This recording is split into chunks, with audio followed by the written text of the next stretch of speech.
You're watching ABC10 Plus This Week. Hello everyone, I'm Chris Thomas. You're watching ABC10 Plus This Week. We take a closer look at why it's taking so long to finish the high-speed rail project here in California. And in dollars and cents deadlines and what to expect from federal aid for students in 2025. Then we hit the back roads. John Bartel explores the history of the U.S.-Mexico border in San Diego. ABC10 Plus This Week starts now.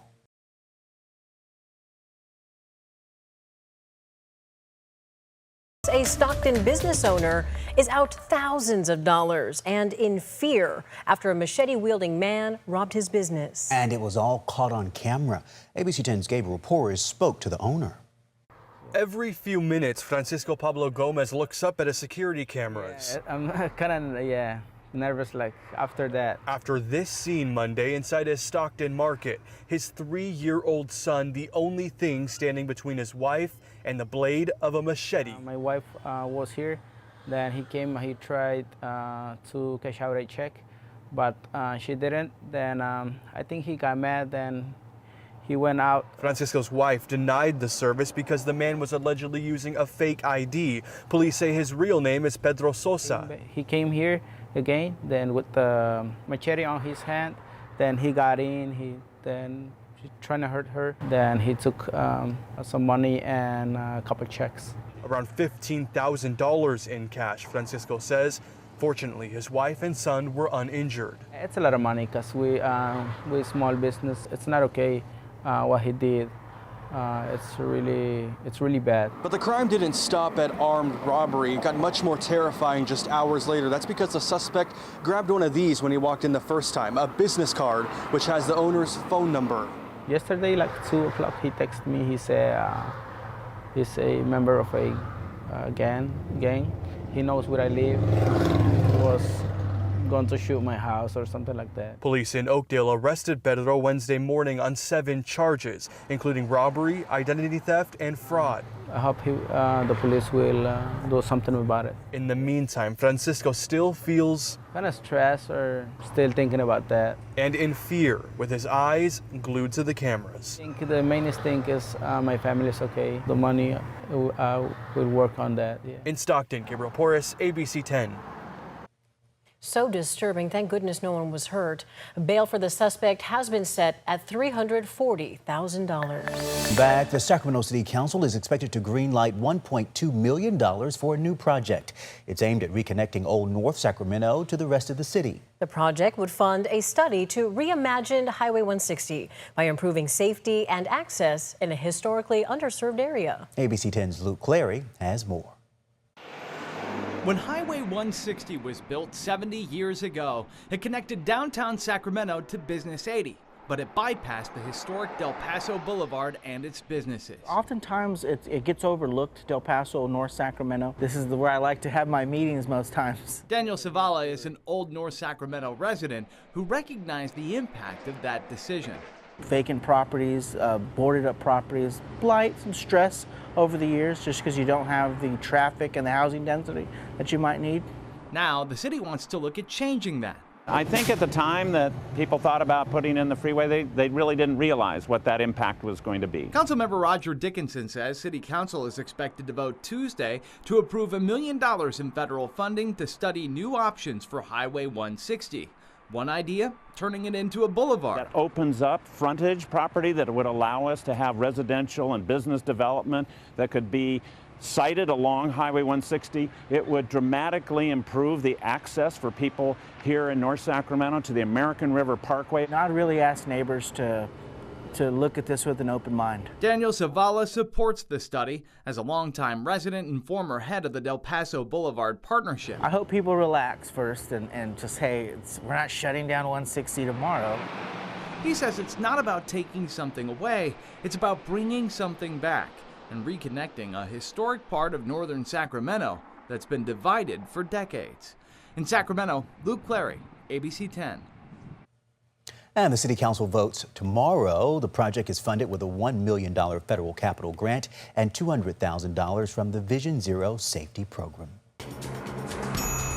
In tonight's Dollars and Cents, As college acceptance letters start to come out this month, we're reminded how expensive college can be, and many families struggle to afford it. But financial aid can help.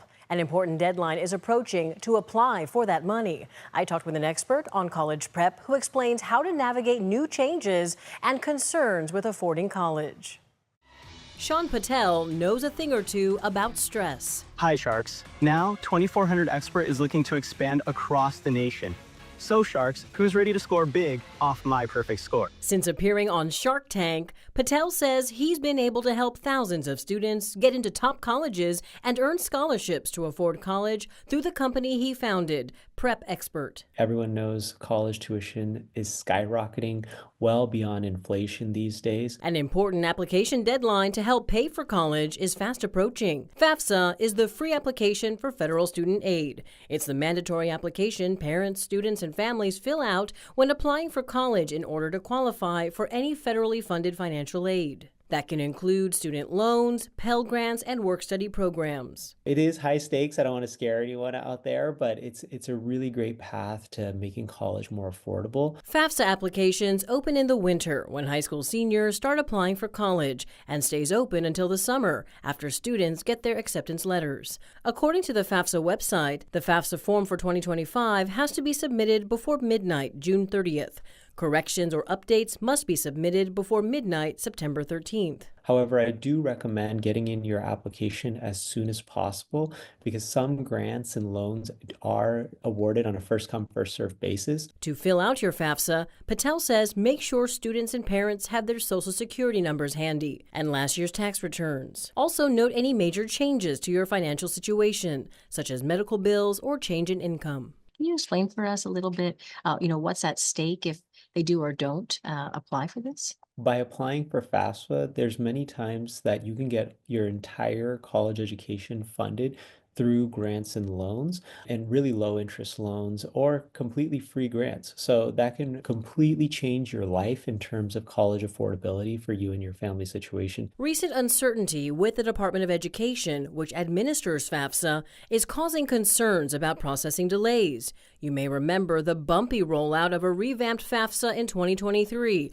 under the Biden administration. And just this March, mass layoffs at the Department of Education by the Trump administration. Student loans will not be affected. So you will still qualify and be able to receive your student loans because those have been federally funded and committed to by Congress. So even if the Department of Education were to shut down, your student loans would then be administered by another department in the federal government. Patel also says if you qualify for funds, you should expect to get them eventually. But he says to expect delays in updates, customer service, and potentially verification as you work through the application process. You mentioned preparing for some potential delays as things are in flux right now. Any advice for families and students to deal with that? Stay on top of your communication, both with the Office of Federal Student Aid and, make sure you have documentation of everything because, if the loan officer that you are talking to or the person in the administration does get laid off, you want to make sure you keep documents and verifications of every conversation you've had, what the last status was, so that you can update the next person. Patel also recommends diversifying your funding strategy. Don't just rely on FAFSA and the federal government to fund your education. Consider looking into state-based grants and state-based loans, too. Remember, each college and career or trade school may have its own deadline. Check with the school you're interested in attending and get your paperwork in on time. I explore other ways to save for college and how to make the most of your college budget in my other Dollars and Cents stories on our website, ABC10.com. You can watch more of my Dollars and Cents coverage streaming now on the ABC10 Plus TV streaming app. The app is free to download on your TV. You can also email me your questions at lpainter@abc10.com. Tonight, the family of a young man killed last year by a mountain lion in El Dorado County went to the Capitol today. They hoped to enact change, but they left disappointed. ABC10's Becca Habegger shows us what happened to the bill they wanted to pass and what comes next. The California State Senate Committee on Natural Resources and Water was filled Tuesday morning with people in red shirts. I'm in support of 818. In favor of Senate Bill 818, known as Talon and Wyatts Law. It's named after the two El Dorado County brothers who were attacked by a cougar in March of 2024 while out looking for antler sheds. 21-year-old Talon Brooks died. Wyatt Brooks, then 18, recovered from his injuries and appeared at Tuesday's hearing with scars on his face as a permanent reminder of the day that forever changed his family. And this landed on the family like a nuclear bomb. The young men's uncle, Malcolm Brooks, spoke on behalf of the family. The collective wish out of all of this to bring some kind of a redemptive dimension to it or some kind of closure to it is really what led us to this point today. The family has worked with their state senator, Marie Alvarado Gil, on Talon and Wyatts Law. The bill would have created a 5-year pilot permitting program in El Dorado County, allowing the proactive hazing of mountain lions deemed a threat to public safety. Hazing is not killing. According to the California Department of Fish and Wildlife, hazing is a process designed to scare animals away and instill in them a fear of humans, which is done for both public safety and the well-being of the animal. Talon and Wyatts Law would have allowed specifically hazing using hounds to track and chase a cougar up a tree to create a fear of humans. This is not an open season to hunt mountain lions. This is a step to study the abnormal behavior of mountain lions in El Dorado that has led to a fatal kill of one of our beloved community members. But the outcome is complicated. The committee ultimately passed the bill, but only after making major changes to it, removing the option to haze. Mountain lions have been a specially protected species in California since voters passed Prop 117 in 1990. And opponents say they believe reducing human-cougar interactions can be done in different, more effective ways than hazing with hounds. Let's look at things like good livestock practices. You know, one of the people from El Dorado County that opposed was saying there was feeding of deer going on up there. That's something that can increase conflict. And indeed, we know things like hound hazing displace mountain lions, disrupt population dynamics, and actually can make the situation worse. Beth Pratt is the California Regional Executive Director for the National Wildlife Federation. My heart goes out to the family of the young boy who was killed. I mean, those of us who work in wildlife conservation want these tragedies to happen.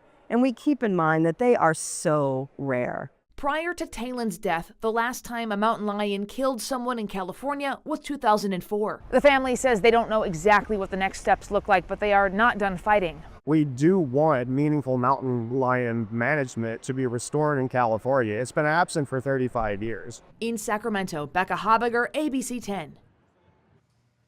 The bill goes to the Senate Appropriations Committee next. A supporter of the original bill worries even with the changes, it could die in committee.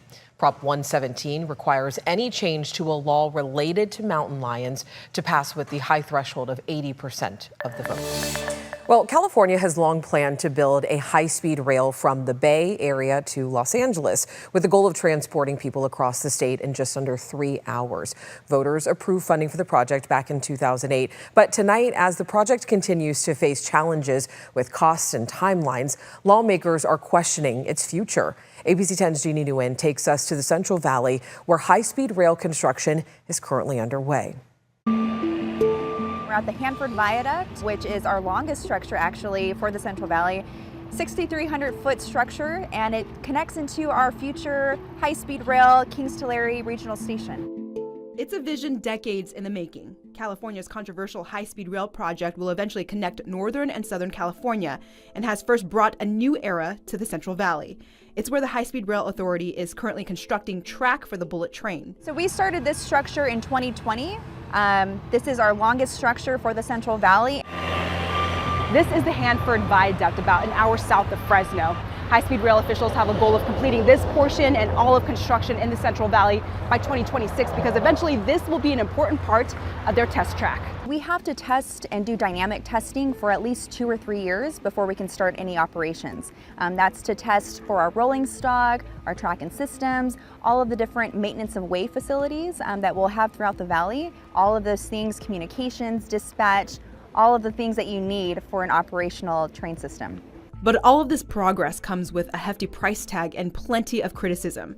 High-speed rail officials say the entire project from San Francisco to Los Angeles was supposed to be done by 2020 and cost $45 billion. But the estimated completion date to finish just the Central Valley portion is in the early 2030s and is estimated to be between $30 and $33 billion to connect Bakersfield and Merced. Tony Tinoco, High-Speed Rail's Central Valley Deputy Regional Director, tells ABC10, while there have been difficulties, there is progress. Out of the number of structures that we've started, more than 50 of those have been completed.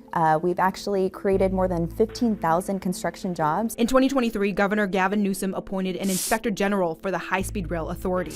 His most recent audits finds the High-Speed Rail has reported the project is unlikely to finish on time and is facing a budget shortfall. What is your response, to the criticism that the Inspector General has found on the High-Speed Rail project? We always look forward to being, partners with the Inspector General. Any other federal and state audits that we've completed, we welcome the opportunity to work with those entities to make sure that we're being transparent. The project has faced many delays, including lawsuits, while in the process of getting environmentally cleared. In a 2024 business plan report, High-Speed Rail says it has faced 4 lawsuits relating to the California Environmental Quality Act, which has contributed to impacting the cost of the project. It's been no secret that we don't have all of the funding to build this. We've been trying to build as much as possible and as fast as possible with the limited funding that we do have in hand. California Republican Congressman Kevin Kiley has been an open critic of the project. He's proposed a bill calling for the federal government to stop funding the project. California's federal transportation dollars should go where it's really needed, towards improving the quality of our roads, alleviating traffic, making our roads safer, or even for regional rail lines that people actually are riding on and that could use a lot of help. What is the plan if federal funding is cut from the high-speed rail? Majority of the funding that we have is from the state. Progress is real. There's no doubt that the structures are being built, construction is ongoing, and impacts are being made. Here's what funding for the high-speed rail project looks like. In a 2025 project update, since 2009, more than $6.8 billion in federal funding has been committed to this project. That makes up 23% of the funds, while the state has committed to $22.5 billion, or 77% of the funds. The High-Speed Rail Authority also gets 25% of its funding from the state's cap-and-trade program, designed to limit emissions by creating a market for tradable emissions credits.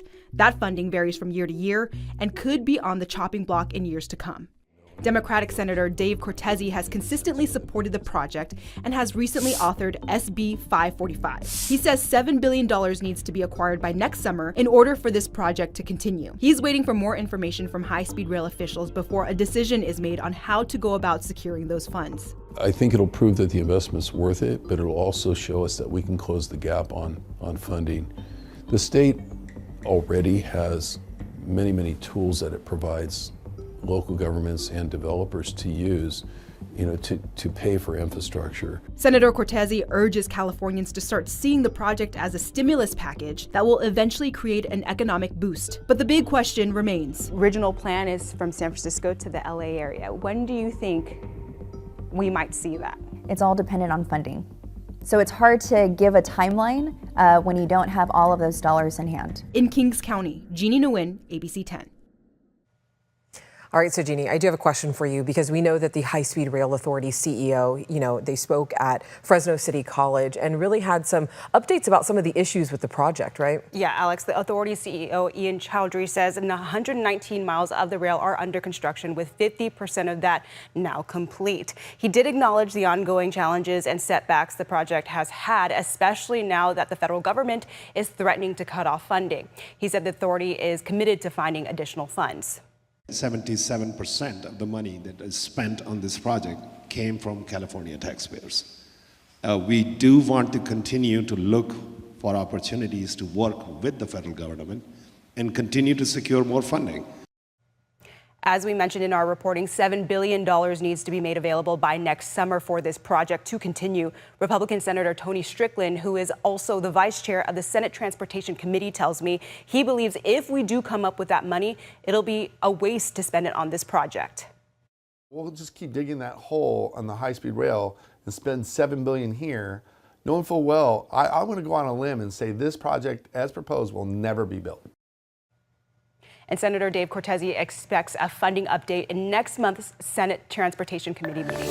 Well, in life, there's two types of people: those who make excuses and those who make a difference. And for one local collegiate softball player, she's determined to make a difference despite the adversity she's faced.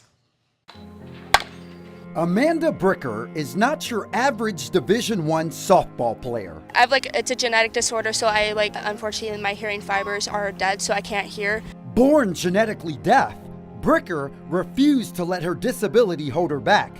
If anything, she's used that as motivation. One thing I constantly remind myself, it's not a disability, it truly is a gift from your creator. And as long as you put your mind to it and you dream big, you can do whatever you want to achieve. Bricker is a star softball player for the University of Pacific Tigers in Stockton, and coming back to play for the Tigers is a full circle moment for her. When Amanda was just a little girl, she came here to Pacific when she was first getting used to her cochlear implant.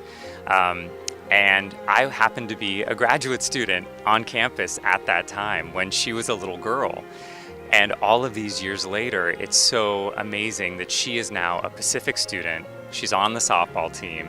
Her major is speech-language pathology, and I'm now her academic advisor. And now, Amanda is working toward a career as an audiologist. Just seeing how I was with my audiologist growing up and with the impact they had on my journey, I want to be able to do the same and be the advocate for a child. Aside from her studies, Amanda is quite the game changer on the diamond. She's inspiring. She's very inspiring. She's our starting shortstop. She's done an incredible job there. She bats third for us.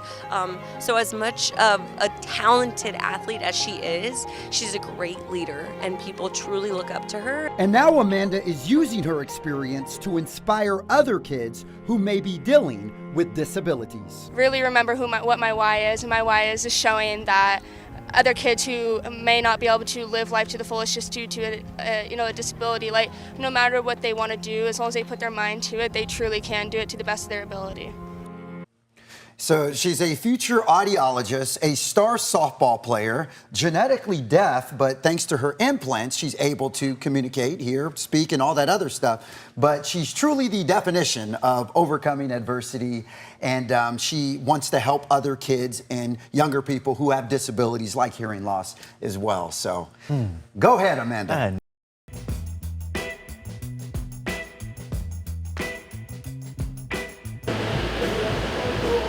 At the edge of Tijuana and San Diego, where the waves hit the international border fence, there's a white marble boundary monument marked 258.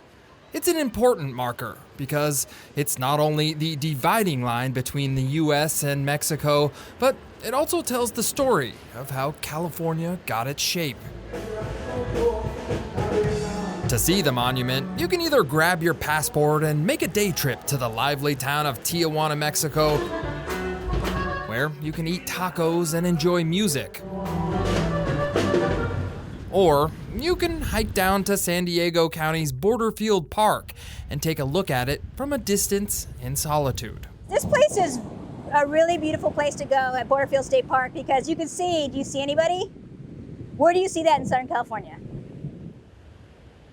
Anne-Marie Tipton is a state park interpreter, and she knows the history of this place long before the border walls went up. This part of the border was the first place the U.S. and Mexico decided to put the border. And it was a binational effort that happened in the mid-19th century. The binational effort that Anne-Marie is talking about is a result of the Mexican-American War, a multi-year fight over land and borders. After Mexico lost the war in 1848, they were forced to sign the Treaty of Guadalupe Hidalgo, requiring them to sell nearly half its territory and work with the U.S. to survey and create borders, starting right here in San Diego County's Borderfield Park. This place was so popular, we had about 100,000 people here, coming up here every year, and they would take a little piece as a souvenir. Anne-Marie says over time, the monument became sort of a tourist attraction and had to be replaced because too many people were chipping off pieces of the monument as a memento. So the fact that they picked it here was very significant, and it made a difference from now on. Borderfield Park was not only just a tourist attraction, but a defensive military outpost, active in numerous U.S. conflicts. From here, troops could see potential enemy attacks coming over the border and the sea. The military has been in this area for a really long time. Through the Mexican Revolution, through the early 1900s. Today, there's a fine divide between the U.S. and Mexico, but it wasn't always like that. Before the border wall, a barbed wire fence was all that separated Tijuana from San Diego County. But in 1971, Republican First Lady Pat Nixon had a portion of the fence cut down so she could dedicate the grand opening of Borderfield State Park and Friendship Park, a neutral area right next to the International Boundary Monument marker that allowed people to touch the monument and meet freely with one another for more than 30 years. The only way to touch that monument now is to go to Mexico, which is too bad because it's an international monument.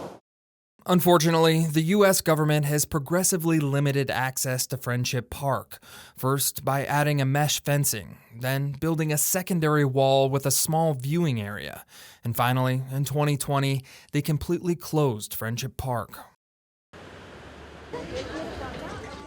Though the Tijuana side of the border is much livelier, there is a certain beauty about Borderfield Park.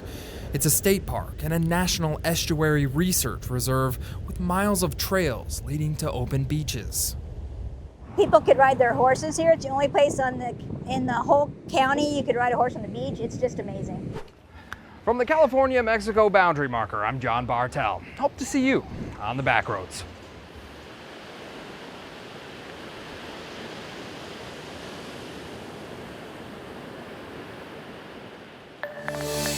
Thanks for watching ABC 10 Plus this week. We are here 24/7 on the free ABC 10 Plus TV streaming app. You can get your local news and weather anytime, anywhere. I'm Chris Thomas. We'll see you next time. Thanks for watching ABC 10 Plus. And now that you're here, why don't we take a look around and see what else is here? The very first tile on your left is always going to be streaming 24/7. You can find us adjacent to that, breaking news if it's there. And then right next to that, a replay of the most recent newscast. Whether it's ABC 10 Morning News at 5, 6, or beyond, it's going to be there. The forecast beyond that, and then right beyond that, the news that matters the most. Now that you know the basic tiles, let's go up to the top and take a deeper dive into news.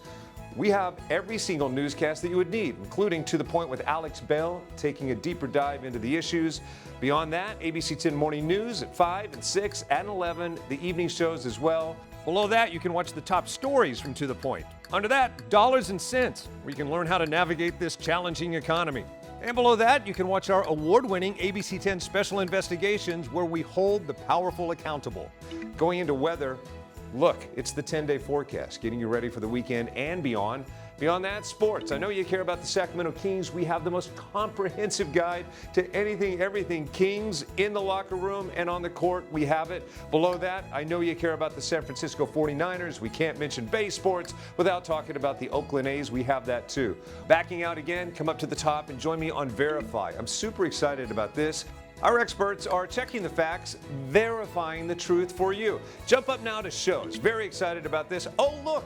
It's Take a Look. This is my show. I love movies, and if you love movies or streaming shows, whether it's on screens this big, or this big, it's Take a Look. Recently went behind the scenes, sat down with Lady Gaga and Joaquin Phoenix to talk about Joker 2. I love the movie, and oh, I just heard you shout you hate the movie. Jump in, we talk about it on this show. Other shows, Bartel's Backroads, go up and down the state of California, tank of gas getaways, one fuel cell getaway, like places like the Toy Museum. This is what kids did before they had screens. Over here, the Moaning Caverns of Calaveras County, one of the most coveted caves in all of California. You know, watching this show, I discovered there's a cave that could fit the entire Statue of Liberty in your own backyard. You'll find about that and more with Bartel's Backroads. Down below that, To the Point. It is one of my favorite newscasts because they talk about news with Alex Bell the way you talk about news. It's conversational, but in-depth at the same time. Below that, Your California Life.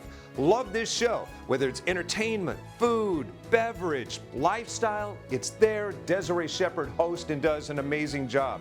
So there you have it. It's ABC 10 Plus, the app. What do you need? We heard you and we got it. Thanks for watching. Thanks Thanks for streaming.